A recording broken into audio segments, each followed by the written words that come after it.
Praise the lord. దేవుని పరిశుద్ధ నామమునకు స్తుతి కలుగునుగాక. ఈ దినకాలపు ఆశీర్వాదపు లేఖనం కీర్తనల గ్రంథము 145వ కీర్తన 16-17 వచనాలు. నీవు నీ గుప్పిలిని విప్పి ప్రతి జీవి కోరికను తృప్తిపరుచుచున్నావు. యెహోవా తన మార్గములన్నింటిలో నీతి గలవాడు, తన క్రియలన్నింటిలో కృపచూపు వాడు. ప్రేమైనటువంటి దేవుని బిడ్డలారా, ఈ రోజుల్లో చాలామంది తృప్తి లేనటువంటి జీవితాన్ని, మనస్సును కలిగి ఉన్నారు. కానీ వాగ్దానం ఏంటి అనంటే, ప్రతి జీవి అనంటే ఆ జీవులన్నింటిలో నీవు నేను కూడా ఉన్నాము కదా. ఆయన ప్రతి జీవి యొక్క కోరికను ఆయన తీర్చి తృప్తిపరిచేటువంటి దేవుడు. మరి ఎందుకు తృప్తి కలగడం లేదు అని అంటే, ఇతరులను పోల్చుకొని ఇతరుల వైపు చూసి వారిది ఆశించి తృప్తి లేనటువంటి జీవితాన్ని అనేక మంది జీవిస్తూ ఉన్నారు. సర్వోన్నతమైన దేవుడు ఆయన గుప్పిలలో ఉంది సమస్తము కూడా. ఈ సృష్టి అంతా దేవుని బిడ్డ, ఈ సూర్య చంద్ర నక్షత్రములు, భూమి ఆకాశం సముద్రాలు సమస్తము కూడా ఆయన గుప్పిల్లో ఉన్నాయి. ఆయన ఆ గుప్పిలను విప్పి ప్రతి జీవి యొక్క కోరికను ఆయన తృప్తిపరుస్తూ ఉన్నారు.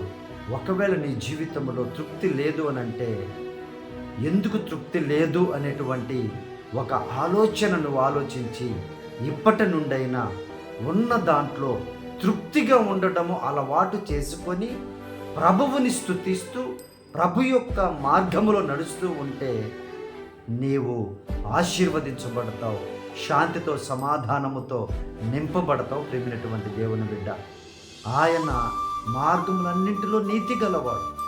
ఒకవేళ మనము ఎప్పుడైనా నీతి తప్పొచ్చేమో, కానీ సృష్టికర్త అయిన దేవుడు, నీవు ఆరాధించే దేవుడు, నిన్ను ప్రేమించే దేవుడు నీతి గలవాడు.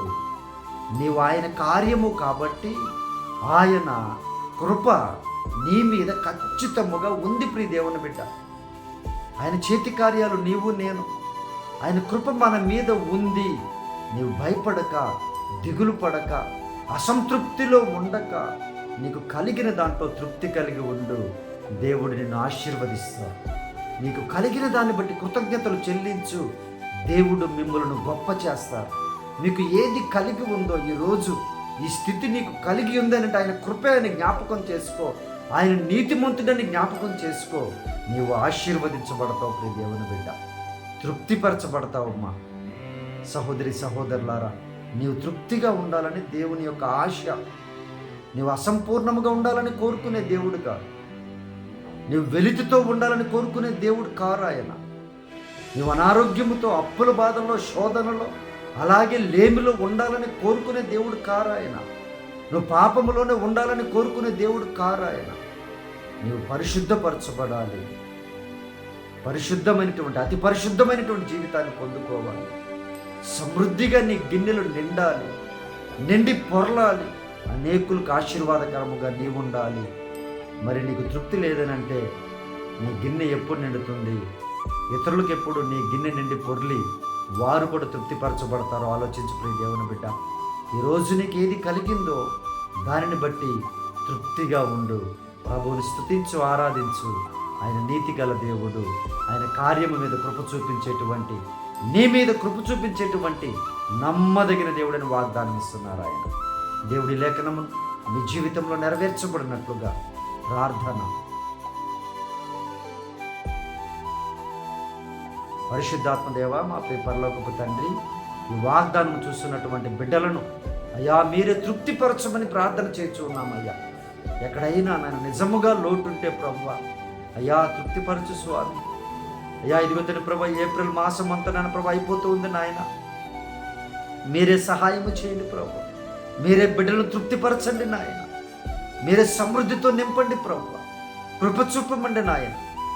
నీతిగల మా తండ్రి, మీరే మీ బిడ్డలను ఆశీర్వదించి బలపరచమని, అనీతిమంతుల చేతిలో నుండి విడుదల చేయమని, అనీతిమంతుల కార్యములో నుండి బిడ్డలకు విడుదల కలిగించమని, మీరే సహాయము చేసి తృప్తిపరచమని ఈ దినకాలపు దీవెనలు, ఈ వాగ్దానపు దీవెనలతో చూసిన ప్రతి బిడ్డను ఆశీర్వదించమని నజరేయుడైన యేసయ్య నామమున ప్రార్థించి అడిగి వేడుకొనుచున్నాము తండ్రి.